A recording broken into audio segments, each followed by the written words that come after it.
Howlinblind Muddy Slim here with another one of my segments of Smoking Cigars with Howlinblind Muddy Slim.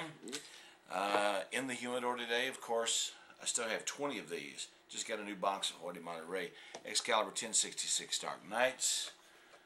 Remember the original box I showed you, the Partagas Blacks? Just got one left. I've got an El Rey de Mundo, which is King of the World, which you will feel like you're one when you're smoking an El Rey de Mundo. Carlos Tirana. Anyway, I'm not going to light one up right now, so I just smoked one a few minutes ago. I'm going to smoke one a little bit later on. Just talk a little bit about cigars. I'm doing a video response to a video this fella did on cigars.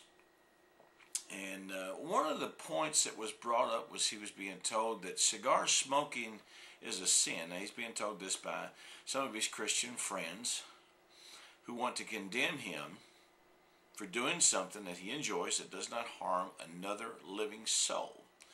And it doesn't harm him. It doesn't harm anybody. It doesn't harm the environment. City officials will tell you that the secondhand smoke that you blow out of your mouth after you smoke one of these is harming people, but what do they know? They lie for a living. Anyway, and I wanted to get back on this subject just a little and talk a little bit about it. As cigar smoking, in my opinion, is not a sin. Now, I was brought up in church, Church of God, Pentecostal church, where at one point, almost everything was a sin. Watching TV was a sin. Going to a movie was a sin. Girls wearing shorts was a sin. Guys peeping through windows, women's windows were a sin. Sitting in a hotel room with a prostitute, giving her money and not inhaling was a sin. But you know, Jimmy Swaggart proved that that's okay to do. Bilking old people out of all their money to build a Christian theme park was a sin at one time until Jim Baker did it, and it was okay.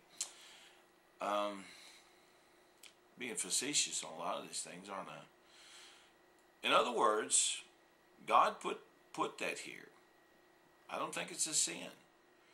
I think if it makes you feel bad, it makes you feel like you're committing a sin, then don't do it.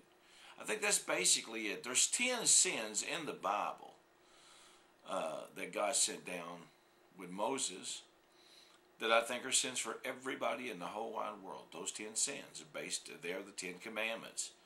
Nowhere in there does any of them say, thou shalt not smoke tobacco.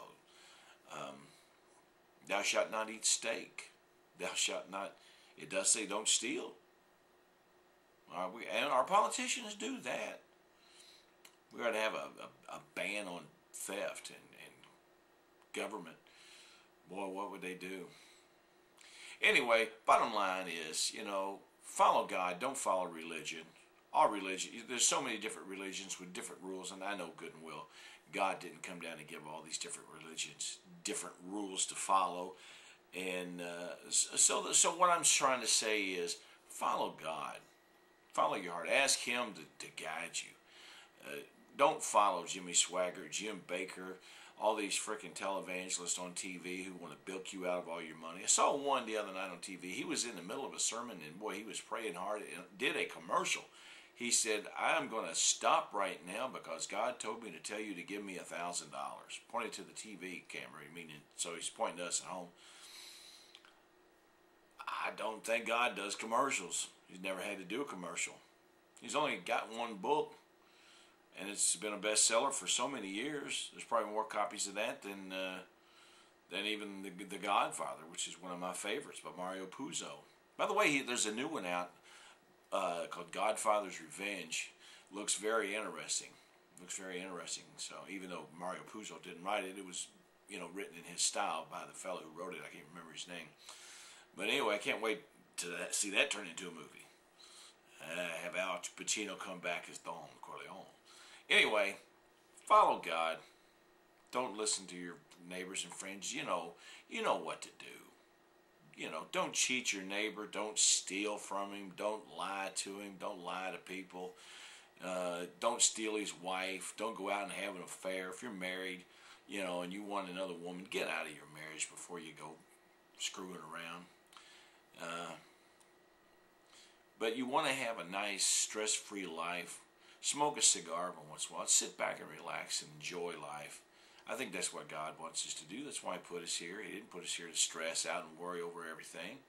So, anyway, bottom line, cigar smoking is not a sin. And for all you environmentalist wacko nuts, there is no way we're going to destroy the earth. If the earth is destroyed, it will be done by God.